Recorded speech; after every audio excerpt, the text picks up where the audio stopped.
क्या आपने कभी सोचा है कि जिन डैम्स को हम विकास की ऊंचाइयों का रास्ता मानते हैं, वही डैम्स हमारी नदियों को धीमे धीमे मार रहे हैं। हम सभी जानते हैं कि डैम्स यानी बांध नदियों पर बनाए जाते हैं ताकि उनसे बिजली बनाई जा सके, खेतों में सिंचाई हो सके और बाढ़ से बचाव किया जा सके। सुनने में तो यह सब फायदे लगते हैं और कभी कभी होते भी हैं। लेकिन आज जब वैज्ञानिक और पर्यावरणविद इस पर नई नजर से देख रहे हैं, तो एक और कड़वी सच्चाई सामने आ रही है कि डैम्स के नुकसान कई बार उनके फायदों से कहीं ज्यादा बड़े होते हैं। और ये नुकसान सिर्फ पर्यावरण का नहीं होता, इंसानों, पशु पक्षियों और पूरी पारिस्थितिकी का संतुलन इसमें टूटता है। इस वीडियो में हम बात करेंगे कि डैम्स किस तरह नदियों की आत्मा को कैद कर देते हैं, कैसे ये जीव जंतुओं को संकट में डालते हैं, जलवायु परिवर्तन को और तेज करते हैं और लाखों लोगों को उनकी ही जमीन से बेघर कर देते हैं। आइए पहले समझते हैं कि आखिर डैम्स बनाए ही क्यों जाते हैं। इसके मुख्यतः 3 बड़े कारण होते हैं। नंबर 1, हाइड्रो पावर यानी पानी से बिजली बनाना। नंबर 2, सिंचाई यानी खेती के लिए पानी का भंडारण। नंबर 3, जल आपूर्ति यानी शहरों और गांवों को पीने का पानी देना। इसके अलावा कई डैम बाढ़ रोकने के लिए बनाए जाते हैं ताकि बारिश के दिनों में पानी को रोका जा सके। इन वजहों से डैम्स एक समय पर विकास का प्रतीक माने गए, लेकिन जब हम इनके गहरे प्रभावों पर नजर डालते हैं तो असल सच्चाई सामने आती है, और वह सच्चाई चिंताजनक है। नदी सिर्फ पानी की एक धारा नहीं होती, वो एक जीवंत इकाई होती है। उसका बहाव, उसका प्रवाह, उसमें जीवन की सांसें होती है।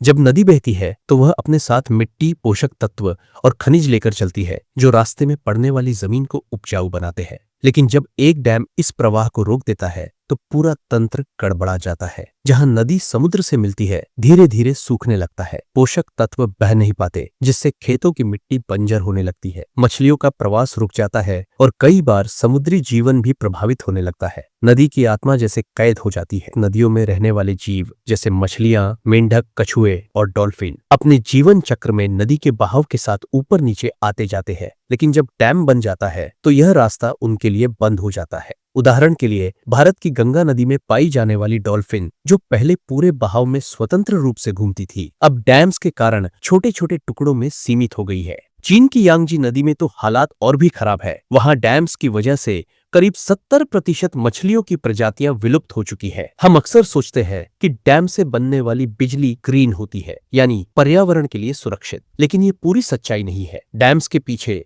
जो विशाल जलाशय बनते हैं, उनमें डूबे हुए पेड़ पौधे और जैविक पदार्थ धीरे धीरे सड़ते हैं और मीथेन गैस छोड़ते हैं, जो कि कार्बन डाइऑक्साइड से कई गुना ज्यादा खतरनाक ग्रीन हाउस गैस है। ब्राजील के अमेजन जंगलों में बने डैम्स से इतनी मीथेन निकलती है कि वे कोयले से चलने वाले बिजली घरों से भी ज्यादा प्रदूषण फैलाते हैं। यानी जो डैम्स हमें साफ सुथरी बिजली दे रहे हैं, वे जलवायु को और ज्यादा बिगाड़ रहे हैं। लाखों लोगों का बेघर हो जाना डैम्स का एक सबसे क्रूर पहलू है। जब एक डैम बनता है तो उसके पीछे विशाल जलाशय फैलता है और इसमें डूब जाते हैं गांव, खेत, घर, जंगल, स्मृतियां और संस्कृति। भारत में नर्मदा नदी पर बने सरदार सरोवर डैम से करीब 2 लाख से ज्यादा लोग प्रभावित हुए, जिनमें ज्यादातर आदिवासी और ग्रामीण समुदाय के लोग थे। कईयों को उचित मुआवजा तक नहीं मिला। उन्होंने अपनी जड़ें, अपनी पहचान, अपनी जीवन शैली सब कुछ खो दिया, सिर्फ इसलिए क्योंकि कहीं किसी ने विकास की परिभाषा तय की थी। प्राकृतिक आपदाओं का खतरा, डैम्स खुद भी आपदा बन सकते हैं। जब भारी बारिश होती है या जरूरत से ज्यादा पानी जमा हो जाता है तो डैम टूटने का खतरा बढ़ जाता है, और अगर डैम टूट गया तो नीचे बसे गांवों, कस्बों और शहरों में बाढ़ का ऐसा तूफान आता है जो सब कुछ बहा ले जाता है। भारत, नेपाल और चीन में कई ऐसे उदाहरण हैं जहां डैम टूटने से दर्जनों गांव बर्बाद हो गए हैं। यानी डैम सुरक्षा भी है और कभी कभी सबसे बड़ा खतरा भी। डैम्स का वैश्विक असर, कुछ बड़े उदाहरण चीन, यांगजी नदी और 3 गोर्जेस डैम दुनिया का सबसे बड़ा डैम, लेकिन इसकी कीमत बहुत बड़ी। लाखों लोगों को हटाया गया, यांगजी की पारिस्थितिकी तबाह हो गई और भूकंप के खतरे तक बढ़ गए। भारत, गंगा, नर्मदा और ब्रह्मपुत्र, हमारी पवित्र नदियों के बहाव को मोड़ा गया। कई जगहों पर वो अब सिर्फ गंदे नालों जैसी रह गई है और हजारों लोगों का विस्थापन हुआ। अब हमें क्या करना चाहिए? डैम्स ने एक समय में हमारी कई जरूरतें पूरी की, इसमें कोई शक नहीं, लेकिन अब वक्त आ गया है कि हम अपने रास्ते को दोबारा सोचें। हमें प्रकृति से लड़ने की नहीं, उसके साथ चलने की जरूरत। नई नदियों पर डैम बनाना बंद करें, पुराने डैम्स जो अब गैर जरूरी है उन्हें हटाएं, सौर, पवन और बायोगैस जैसे विकल्पों को अपनाएं, पानी का संरक्षण करें, बूंद बूंद की कीमत समझें, आम लोगों को इन फैसलों में शामिल करें। डैम्स कभी विकास का प्रतीक माने जाते थे, लेकिन अब वे कई नदियों और समुदायों के लिए एक अदृश्य त्रासदी बन चुके हैं। अगर हमने समय रहते चेतावनी चेतावनी नहीं ली तो नदियां सिर्फ किताबों में रह जाएंगी और उनके साथ साथ हमारा भविष्य भी बह जाएगा। अगर आपको यह वीडियो पसंद आया हो तो इसे लाइक और शेयर जरूर करें, जहां हर हफ्ते हम लाते हैं ऐसी ही आंखें खोल देने वाली सच्चाइयां। फिर मिलेंगे